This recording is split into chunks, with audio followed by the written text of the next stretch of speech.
SB online একাডেমিতে সকলকে স্বাগতম। আমি সুমন আছি তোমাদের সাথে। ছোট্ট বন্ধুরা, আজকে আমরা চতুর্থ শ্রেণীর 109 পৃষ্ঠার মধ্যে যে অঙ্কগুলো রয়েছে এগুলোকে সবচেয়ে সহজ নিয়মে কিভাবে করে সমাধান করা যায় এই বিষয়টি শিখব। চলো তাহলে শুরু করা যাক। বন্ধুরা, আমরা যদি 109 পৃষ্ঠার একদম উপরে লক্ষ্য করি, এখানে শুরুতেই দেখো ডান পাশে লক্ষ্য করলে আমরা একটি মেয়ে শিশুকে দেখতে পাচ্ছি, তাই না? এই মেয়ে শিশুটি বলেছে, এখন যা দেখলাম সংখ্যাগুলোতে কয়টি করে 0.1 রয়েছে তা নিয়ে চিন্তা করে আমরা পূর্ণ সংখ্যার মতো হিসাব করতে পারি। আচ্ছা দেখো, একটু নিচে লক্ষ্য করলে আমরা এখানে একটি ছেলে শিশুকে দেখতে পাচ্ছি। সে এবারে বলেছে, তাহলে তো আমরা উপরের নিচেও হিসাব করতে পারি। আচ্ছা, এখন আমরা শিখব যে দশমিক ভগ্নাংশের যোগ এবং বিয়োগ কিভাবে উপরের নিচে লিখে হিসেব করতে হয়। ঠিক আছে? আচ্ছা দেখো, এটি দেখার আগে আমরা যদি লক্ষ্য করি, এই পাশে কিন্তু এই মেয়ে শিশুটি আরও একটি কথা বলেছে। সে বলেছে, হ্যাঁ, আর এক্ষেত্রে সংখ্যাগুলোর স্থান উপরে নিচে ঠিক রাখা খুবই জরুরি।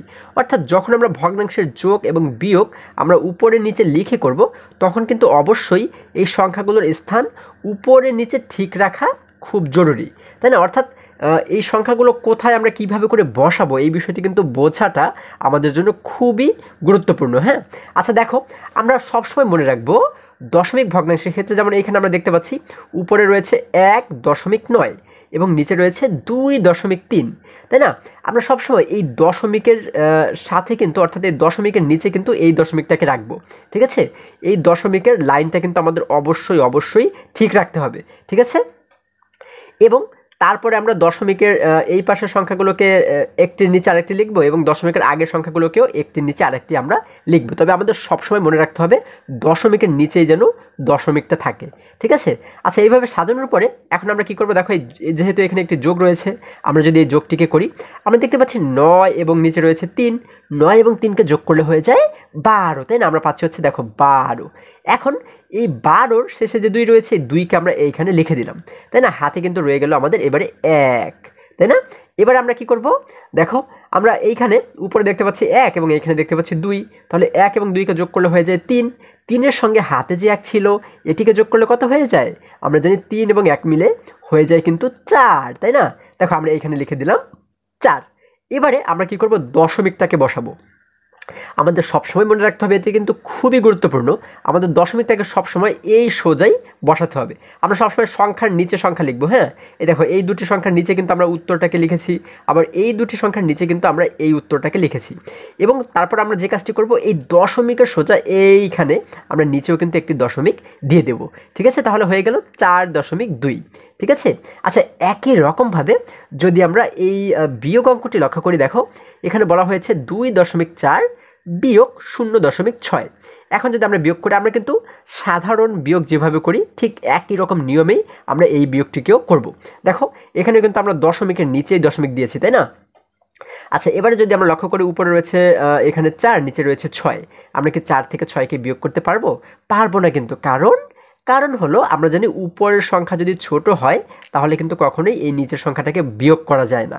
এজন্য আমরা এই 4কে আগে ওর থেকে বড় বানাবো, মানে 6-এর চেয়ে বড় বানাবো। আমরা কিভাবে বড় বানাতে পারি? দেখো এই পাশে যে 2 রয়েছে, 2-এর কাছ থেকে 1কে ধার করে ওর কাছে আমরা নিয়ে আসবো। দেখো এখন ও রয়েছে শুধুমাত্র 4, তাই না? যখন 2-এর কাছ থেকে 1কে ধার করে ওর কাছে আমরা নিয়ে আসলাম, তখন এই 4-এর পাশে কিন্তু 1 বসে গিয়ে এখন মোট হয়ে গেল 14। এখন কিন্তু 6-এর চাইতে বড় হয়ে গেল, তাই না? আচ্ছা দেখো, এবারে 14 থেকে আমরা 6কে বিয়োগ করতে পারবো না? হ্যাঁ পারবো। তাহলে আমরা জানি 14 থেকে যদি 6 চলে যায় তাহলে কত থাকে? 8 থাকে, হচ্ছে 8। এই দেখো এখানে আমরা লিখে দিলাম 8। এবারে আমরা যদি দশমিকের এই আগের সংখ্যাগুলো লক্ষ্য করি, দেখো এখানে রয়েছে 2, কিন্তু এখানে কি এখন আর 2 আছে? না বন্ধুরা, 2 থেকে তো আমরা 1কে ধার করে দিয়েছিলাম, তাই না? যার কারণে সেই 1 কমে গিয়ে ও এখন হয়ে গেল শুধুমাত্র 1, তাই না? আচ্ছা, 2 থেকে 1 কমে গিয়ে ও রয়ে গেল 1। এখন এই 1 থেকে যদি নিচের শূন্যকে বিয়োগ দিই, তাহলে আমরা জানি 1 থেকে 0 চলে গেলে 1ই থেকে যায়, আমরা এই নিচে লিখে দিলাম 1। আচ্ছা দেখো, আমাদের এই সংখ্যার নিচে কিন্তু সংখ্যা লিখতে হবে, তাই না? এবার আমরা কী করবো, এই দশমিকের নিচে এই সোজা একটি দশমিক বসিয়ে দেবো। তাহলে এখানে দশমিক বসালে উত্তর হয়ে গেল 1.8। দেখো কত সহজে আমরা এটিকে সমাধান করে ফেললাম। এবারে যদি আমরা আরেকটু নিচে লক্ষ্য করি, দেখো এখানে আমরা দেখতে পাচ্ছি, এখানে বলা হয়েছে উপরে নিচে হিসাব করার নিয়ম। অর্থাৎ আমরা যে উপরে নিচে হিসেবগুলো করলাম বা পরবর্তীতে যে হিসেবগুলো আমরা করব সেগুলো কিন্তু কিছু নিয়ম মেনে তারপরে আমাদের হিসাব করতে হবে, মানে সমাধান করতে হবে। দেখো নিয়মগুলো যদি একটু দেখি, 1 নম্বরে বলা হয়েছে সংখ্যাগুলোকে উপরে নিচে রাখি। অর্থাৎ আমি তোমাদেরকে একটু আগে যেটি বলেছি, এই সংখ্যাগুলোকে কিন্তু আমাদের উপরে নিচে রাখতে হবে, ঠিক আছে? একটি সংখ্যার নিচে আরেকটি সংখ্যাকে রাখতে হবে, ঠিক আছে? এলোমেলোভাবে কিন্তু সাজানো যাবে না। এরপরে 2 নম্বরে বলা হয়েছে পূর্ণ সংখ্যার যোগ এবং বিয়োগের অনুরূপ পদ্ধতিতে হিসাব করি। অর্থাৎ আমরা সাধারণত যে সমস্ত যোগগুলো করি কিংবা সাধারণত যে বিয়োগ অঙ্কগুলো আমরা করি, তাই না, ওইগুলো যে নিয়মে আমরা সমাধান করি ঠিক একই রকম নিয়মেই কিন্তু এটিকেও আমাদের সমাধান করতে বলা হয়েছে। অনুরূপ মানে কি? অনুরূপ মানে হচ্ছে সেই একই নিয়মেই আমাদের সমাধান করতে বলা হয়েছে, ঠিক আছে? এবারে 3 নম্বরে কি বলা হয়েছে দেখো, আমরা দেখতে পাচ্ছি এখানে 3 নম্বরে বলা হয়েছে দশমিক সংখ্যার দশমিক বিন্দু বরাবর উত্তরে দশমিক বিন্দুটি বসাই। আচ্ছা, আমাদের বলা হয়েছে দশমিক সংখ্যার দশমিক বিন্দু বরাবর উত্তরে গিয়ে দশমিক বিন্দু বসাই। অর্থাৎ এই যে দেখো এখানে যেহেতু আমরা দশমিক দেখতে পাচ্ছি, এই দশমিকের সোজাসুজি অর্থাৎ বরাবর উত্তরে গিয়ে, এইটা কিন্তু আমাদের উত্তর, তাই না? আমরা কিন্তু এখানে উত্তর বের করেছি, এই উত্তরে গিয়ে এই দশমিক বিন্দু বরাবর একটি দশমিক বিন্দু বসিয়ে দিই, এটি কিন্তু আমাদের বলা হয়েছে। আশা করি সকলেই বুঝতে পেরেছো। এবারে যদি আমরা আরও নিচে চলে যাই, দেখো এখানে আমরা দেখতে পাচ্ছি এই যে সেই মেয়ে শিশুটিকে আবারও আমরা দেখতে পাচ্ছি। সে এবারে কি বলেছে? সে বলেছে আমাদের আরও কিছু বিষয় সম্পর্কে সাবধান থাকতে হবে। আচ্ছা, এবার যদি আমরা আরও কিছু বিষয় সম্পর্কে একটু বোঝার চেষ্টা করি, দেখো এখানে আমরা লক্ষ্য করলে দেখতে পাচ্ছি 2 নম্বরে বলা হয়েছে যোগ এবং বিয়োগ করি। দেখো এখানে কিন্তু আমরা কিছু যোগ অঙ্ক এবং কিছু বিয়োগ অঙ্ক দেখতে পাচ্ছি, তাই না? যেমন 1 নম্বরে বলা হয়েছে 1.3 যোগ 2.7। এখন এই দুটিকে আমরা কি করবো? এবারে উপরে নিচে সাজাবো, তাই না? প্রথমে রয়েছে 1.3, আমরা লিখলাম 1.3। পরে রয়েছে 2.7, আমরা নিচে লিখে দিলাম 2.7। এই দেখো এখানে যোগ রয়েছে, আমরা এখানে একটি যোগ চিহ্ন দিয়ে দিলাম। এবারে আমাদের সাজানোটা কিন্তু আবারও খেয়াল করতে হবে। আমরা দেখো এই দশমিকের নিচেই কিন্তু দশমিকটাকে রেখেছি, তাই না? অর্থাৎ এই দশমিকের লাইনটা কিন্তু আমাদের সোজা রাখতে হবে। তারপরে এই সংখ্যার নিচে এই সংখ্যা, এই সংখ্যার নিচে কিন্তু এই সংখ্যাটাকে লিখতে হবে, তাহলে এই সংখ্যার সারিটাও কিন্তু আমাদের ঠিক রাখতে হবে। আচ্ছা, এবারে যদি আমরা যোগ করে দেখো 3 এবং 7কে যোগ করলে হয় 10, তাই না? এই দুটিকে যোগ করলে হয় 10। এই দেখো এই 10-এর আমরা শূন্যকে লিখলাম এইখানে, হাতে থাকে কিন্তু আমাদের এবারে 1। এবার আমরা এই পাশে দেখতে পাচ্ছি 1 এবং 2, এই 1 এবং 2কে যোগ করলে হয়ে যায় 3। 3-এর সঙ্গে হাতের এই 1 যেহেতু আমাদের ছিল, তাহলে 3 এবং এই হাতের 1কে যোগ করলে হয়ে যায় 4, তাই না? আমরা এখানে লিখে দিলাম 4। এখন যেহেতু যোগ করা হয়ে গেল, এবারে আমরা দশমিক বসাবো, তাই না? দশমিকটাকে কোথায় বসাবো? আমরা জানি এই দশমিকের সোজাসুজি এসে উত্তরে গিয়ে কিন্তু দশমিক বসাতে হয়। তাহলে আমরা এই সোজা এইখানে কিন্তু দশমিকটাকে বসিয়ে দেবো, তাহলে হয়ে গেল 4.0, তাই না? আচ্ছা দেখো এই কথাটি কিন্তু এখানে আমাদের আরেকটি বিষয় বলা হয়েছে, সেটি হচ্ছে দেখো এই যে 4.0 আমরা পেয়েছি, আমরা সবসময় এই বিষয়টি মনে রাখবো, দশমিকের পরে যদি শূন্য থাকে, এখানে যতটি শূন্যই থাকুক না কেন, যদি 5টি শূন্যও থাকে, 10টি শূন্যও থাকে, তাহলেও কিন্তু এই শূন্যগুলোর কোনো দাম নেই, ঠিক আছে? অর্থাৎ দশমিকের পরে যতগুলো শূন্য থাকুক না কেন, এই শূন্যগুলোর কিন্তু কোনো দাম নেই। কিন্তু শূন্য ছাড়া যদি অন্য কোনো সংখ্যা থাকতো, তাহলে সেগুলোর কিন্তু অবশ্যই দাম রয়েছে। যার কারণে এগুলোর যেহেতু দাম নেই, এজন্য কিন্তু আমরা এটিকে বলতে পারি শুধুমাত্র 4, তাই না? এই শূন্যের যেহেতু দাম নেই, তার মানে আমরা কিন্তু শুধুমাত্র 4 বলতে পারি। আচ্ছা, এই কথাটি কিন্তু এখানে বলা হয়েছে যে এই দুটিকে যখন আমরা যোগ করলাম তখন উত্তর হয়েছে 4.0, কিন্তু আমরা একে 4 লিখি, দেখো শুধুমাত্র 4 লিখি, তাই না? কারণ দশমিকের পরে রয়েছে শূন্য। আচ্ছা, তাহলে আশা করি সকলেই তোমরা বুঝতে পেরেছো, আমরা উত্তর দিয়ে লিখবো কিন্তু শুধুমাত্র 4। এবারে যদি আমরা আরেকটু নিচে লক্ষ্য করে দেখো, এখানে 2 নম্বর যে প্রশ্নটি, 2 নম্বরে বলা হয়েছে 7 যোগ 5.5। আচ্ছা দেখো এখানে কিন্তু একটি বিষয় আমাদের বোঝার রয়েছে, সেটি হচ্ছে আমরা কিন্তু এইখানে দেখতে পাচ্ছি 5.5, মানে একটি দশমিক রয়েছে, কিন্তু এই 7-এর ভিতরে কিন্তু কোনো দশমিক নেই। তাহলে এখন আমরা কি করব? আমাদের কিন্তু টেনশনে পড়ার মতো কিচ্ছু নেই, হ্যাঁ, আমরা খুবই সহজে এটিকেও সমাধান করতে পারি। দেখো এই 7-এর সাথে যেহেতু কোনো দশমিক নেই, তার মানে বুঝতে হবে এটি একটি পূর্ণ সংখ্যা, ঠিক আছে? যে সমস্ত সংখ্যার সাথে আমরা দশমিক না দেখব, আমরা বুঝবো যে সেগুলো একটি পূর্ণ সংখ্যা। আচ্ছা, এবং আমরা সবসময় মনে রাখবো যে কোনো পূর্ণ সংখ্যার ডান পাশে একটি দশমিক থাকে। যেমন এখানে রয়েছে 7, তার মানে 7-এর পরে কিন্তু এইখানে একটি দশমিক রয়েছে। ঠিক আছে, যে কোনো পূর্ণ সংখ্যার ডান পাশে একটি দশমিক থাকে, এটি লিখলেও সমস্যা নেই, না লিখলেও সমস্যা নেই। আচ্ছা, এখন তাহলে আমরা এটিকে কিভাবে উপরে নিচে সাজাবো? দেখো এখানে 7 রয়েছে, আমরা উপরে লিখলাম 7, আবার এখানে রয়েছে 5.5, আমরা লিখে দিলাম 5.5। এখন এইভাবে করে যদি আমরা সাজাই, এটি কি আমাদের সঠিক হবে? না, কখনোই সঠিক হবে না। কেন? কারণ হচ্ছে এই যে 7 আমরা দেখতে পাচ্ছি, এই 7 কিন্তু দশমিকের আগের সংখ্যা, তাই না? দেখো আমরা জানি 7-এর ডান পাশে দশমিক রয়েছে, তার মানে দশমিকের আগের সংখ্যা হচ্ছে 7।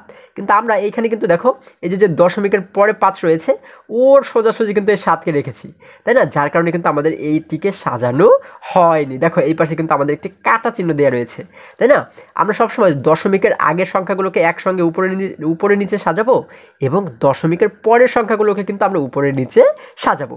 আচ্ছা, এই 7 যেহেতু দশমিকের আগের সংখ্যা, যার কারণে আমরা কিন্তু ওকে এই দশমিকের আগে অর্থাৎ ওর সঙ্গে কিন্তু আমরা সাজাবো, অর্থাৎ ওর উপরে আমরা সাজাবো। দেখো এই পাশে কিন্তু আমাদের সঠিকভাবে দেখানো হয়েছে। আমরা কি করেছি? 7-এর পরে একটি দশমিক দিয়ে, আমরা জানি 7-এর পরে যে কোনো পূর্ণ সংখ্যার পরে দশমিক থাকে, আমরা একটি দশমিক দিয়ে এই পাশে কী করেছি? একটি শূন্য লিখেছি। এই শূন্যটা কেন লিখেছি? এখানে শূন্য লিখলে আমাদের কিন্তু কোনো অসুবিধা নাই, কারণ আমরা জানি দশমিকের পরে যতগুলো শূন্যই থাকুক না কেন, এর কিন্তু কোনো দাম থাকে না, যার কারণে আমরা অঙ্ক করার সুবিধার জন্য আমরা এখানে একটি শূন্য দিয়ে দিলাম। ঠিক আছে? আচ্ছা, এবার আমাদের নিচে বলা হয়েছে 5.5। এই দেখো আমরা এখানে লিখলাম 5.5, অর্থাৎ দশমিকের আগের সংখ্যাগুলোকে আমরা একসঙ্গে সাজালাম এবং দশমিকের পরের সংখ্যাগুলোকে আমরা একসঙ্গে সাজালাম। এবং দেখো এই দশমিকের যে সারিটি, এটি কিন্তু আমরা একদম নিচে নিচে রাখলাম, তাই না? এবারে যদি আমরা যোগ করি, আমরা দেখতে পাচ্ছি এখানে শেষে রয়েছে 0, এখানে রয়েছে 5। 0 এবং 5কে যোগ করলে হয় 5, লিখে দিলাম 5। এবারে এই পাশে যদি লক্ষ্য করি, 7 এবং 5কে যোগ করলে হয়ে যায় 12, তাই না? তাহলে আমরা পাই হচ্ছে 12। এই দেখো এখানে লিখে দিলাম 12। এবার আমরা কোথায় দশমিক বসাবো? এই দেখো এই সোজাসুজি কিন্তু আমরা এইখানে উত্তরের জায়গাতে দশমিক বসাবো, তাই না? অর্থাৎ দশমিকের সোজাই কিন্তু আমরা দশমিকটাকে বসিয়ে দিব। তাহলে আমাদের উত্তর হয়ে গেল 12.5। আর যদি আমরা এইভাবে করে না সাজাতে পারি, দেখো তাহলে কিন্তু আমাদের উত্তরও চেঞ্জ হয়ে যাবে, উত্তরও কিন্তু সঠিক হবে না। এখানে উত্তর হয়েছে 6.2, এটি কিন্তু সঠিক নয়। এজন্য এই সাজানোটা কিন্তু খুবই গুরুত্বপূর্ণ। ঠিক আছে? দেখো এইখানে এই কথাটি বলা হয়েছে যে 7কে 7.0 রূপে চিন্তা করি। আচ্ছা, আশা করি সকলেই তোমরা বুঝতে পেরেছো। এবারে যদি আর একটু নিচে চলে যাই, এখানে আমরা দেখতে পাচ্ছি 3 নম্বরে বলা হয়েছে 5 বিয়োগ 0.3। আচ্ছা, এইখানে কিন্তু ঠিক আগের অঙ্কের মতোই, তাই না? এখানে দেখো আমরা দেখতে পাচ্ছি 0.3, এখানে একটি দশমিক রয়েছে, কিন্তু এইখানে দেখতে পাচ্ছি শুধুমাত্র 5। এই 5-এর সাথে কিন্তু কোনো দশমিক নেই। তার মানে আমরা কি বুঝতে পারি? হ্যাঁ, আমরা কিন্তু এটিকে বুঝতে পারি এই 5 হচ্ছে একটি পূর্ণ সংখ্যা এবং যে কোনো পূর্ণ সংখ্যার ডান পাশে একটি দশমিক থাকে, তাই না? তাহলে এটি কিন্তু দশমিকের আগের সংখ্যা, এর পরে কিন্তু একটি দশমিক রয়েছে, তাই না? তাহলে এটিকে আমরা কীভাবে সাজাতে পারি? দেখো এই যে এটি কিন্তু আমাদের সঠিকভাবে এই টিক দিয়ে আমাদের দেখানো হয়েছে, এটি হচ্ছে সঠিকভাবে সাজানোর নিয়ম। আমরা প্রথমে 5 লিখলাম, 5-এর পরে একটি দশমিক দিয়ে আমরা এখানে একটি শূন্য দিলাম, তাই না? আমরা জানি দশমিকের পরে আমরা চাইলে শূন্য ব্যবহার করতে পারি।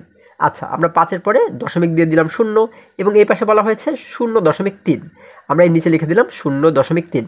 অর্থাৎ এই দশমিকের আগের সংখ্যাগুলোকে আমরা উপরে নিচে সাজালাম এবং দশমিকের পরের সংখ্যাগুলোকেও উপরে নিচে সাজালাম। এইভাবে সাজালে কিন্তু হবে না, তাই না? আচ্ছা, কারণ হচ্ছে কি? কারণ এই 5 কিন্তু দশমিকের আগের সংখ্যা, আমাদের এই জন্য দশমিকের আগে 5কে রাখতে হবে। আচ্ছা, এখন যদি দেখো এখানে কিন্তু আমাদের এটা বিয়োগ অঙ্ক, তাই না? আমরা এই জন্য এখানে একটি বিয়োগ চিহ্ন দিলাম। এবার যদি এই বিয়োগটাকে করি, আমরা দেখতে পাচ্ছি উপরে রয়েছে 0, 0 থেকে কিন্তু 3কে বিয়োগ করতে পারবো না, কারণ 0 ছোট। আমরা জানি বিয়োগের ক্ষেত্রে উপরের সংখ্যাটিকে বড় হতে হয়, তাই না? এখন এই 0কে আমরা কিভাবে এই 3-এর চাইতে বড় বানাতে পারি? আমরা এই পাশে যে 5 রয়েছে, 5-এর কাছ থেকে 1কে ধার করে ওর কাছে আনবো, তাই না? দেখো ও কিন্তু আগে ছিল শুধুমাত্র 0, যখন এই 5-এর কাছ থেকে 1কে আনলাম, দেখো তখন এই 1 এবং 0 মিলে হয়ে গেল 10, তাই না? এখন কিন্তু 3-এর চাইতে বড় হয়ে গেল। এবারে যদি 10 থেকে 3কে বিয়োগ করি, তাহলে কত থাকে? আমরা জানি থাকে হচ্ছে 7, লিখে দিলাম এখানে 7। এখন এইখানে যে 5 আমরা দেখতে পাচ্ছি, এখানে কি আসলে 5 রয়েছে? না বন্ধুরা, এখানে আর 5 নেই, কারণ ওর কাছ থেকে আমরা 1কে ধার করে দিয়েছিলাম, তাই না? যার কারণে 5 থেকে 1 কমে গিয়ে এবারে রইল 4, তাই না? এখন এই 4 থেকে যদি নিচের 0কে বিয়োগ করি, আমরা জানি 4 থেকে 0 চলে গেলে থাকে কিন্তু 4, মানে 4ই থেকে যায়, তাই না? তাহলে আমাদের উত্তর হলো 4.7। দেখো আমরা যদি এটিকে সঠিকভাবে না সাজাতে পারি তাহলে কিন্তু উত্তরও আমাদের পাল্টে যাবে, মানে আমাদের সঠিক উত্তর হবে না, তাই না? আচ্ছা, আমরা এইভাবে করে এটিকে সাজাবো। দেখো এখানে বলা হয়েছে 5কে 5.0 রূপে চিন্তা করি, ঠিক আছে? আচ্ছা, এরপর এখানে আরও একটি অঙ্ক রয়েছে। আমরা যদি এখানে 4 নম্বর অঙ্কটি লক্ষ্য করি, দেখো 4 নম্বরে বলা হয়েছে 3.6 বিয়োগ 2.8। আচ্ছা, এখানে 2 জায়গাতেই দশমিক রয়েছে, তার মানে আমাদের সাজাতে কিন্তু অসুবিধা হবে না, তাই না?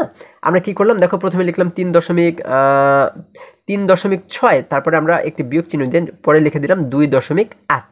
আচ্ছা, এখন দেখো এইখানে আমাদের যে কাজটি করা হয়েছে, আমরা কিন্তু এরকম ভুল করে থাকি। এই যে পদ্ধতি, এটি কিন্তু একটি ভুল পদ্ধতি। কেন?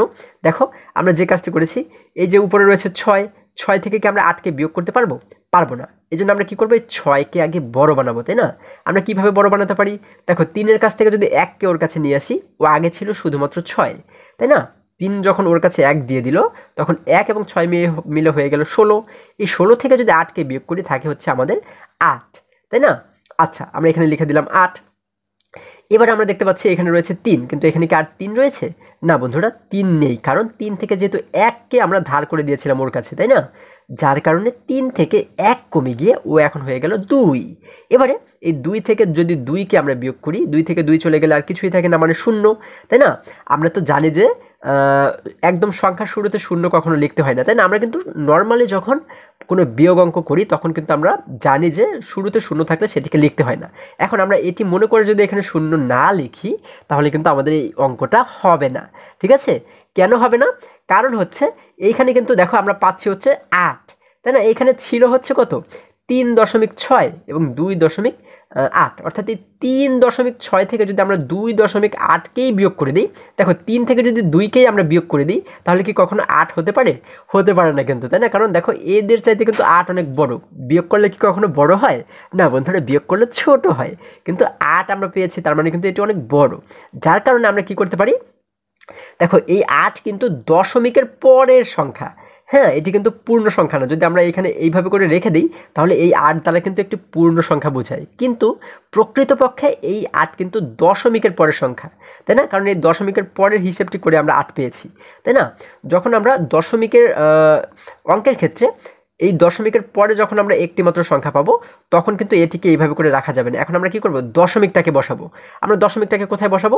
দেখো এই দশমিকের সোজা এইখানে আমরা দশমিকটাকে বসিয়ে দিলাম, ঠিক আছে? এখন আমরা সব সময় মনে রাখবো দশমিকের অঙ্কের ক্ষেত্রে দশমিকের আগে কখনোই খালি রাখা যায় না, ঠিক আছে? এখানে একটি শূন্য দিতে হয়, ঠিক আছে? যদি কোনো সংখ্যা না থাকে তাহলে এখানে একটি শূন্য দিতে হয়, আর যদি সংখ্যা থাকে তাহলে তো কিছু দিতে হবে না, যেহেতু কোনো সংখ্যা এখানে ছিল না যার কারণে আমরা এখানে একটি শূন্য দিলাম। এখন হয়ে গেল 0.8, তার মানে 3.6 থেকে যখন আমরা 2.8কে বিয়োগ করলাম তখন আমরা পাচ্ছি 0.8, মাত্র 0.8 পেয়েছি। এটি কিন্তু সঠিক উত্তর, তাই না? আচ্ছা, এখন এই কথাটি কিন্তু এখানে বলা হয়েছে যে আমরা এইখানে শুধুমাত্র 8 লিখলে হবে না, আমাদের 0.8 লিখতে হবে, অর্থাৎ দশমিকের আগে একটি শূন্য দিতে হবে।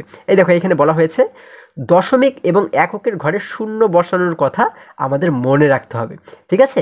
আশা করি আজকে প্রত্যেকটি অঙ্ক তোমরা খুবই সহজে এবং খুবই মজায় শিখতে পেরেছো। বন্ধুরা, আজকে আমাদের এই পর্যন্তই। আবারও দেখা হবে পরবর্তী ভিডিওতে। আর হ্যাঁ, তোমরা যদি আমার চ্যানেলে নতুন হয়ে থাকো তাহলে এখনই চ্যানেলটি সাবস্ক্রাইব করে পাশে থাকো, যেন আমার যে কোনো ভিডিও আপলোড করার সাথে সাথে খুব সহজেই তোমরা সেটি পেতে পারো। সকলে ভালো থাকো, সুস্থ সবল থাকো, এই কামনা করে শেষ করছি। ধন্যবাদ সকলকে।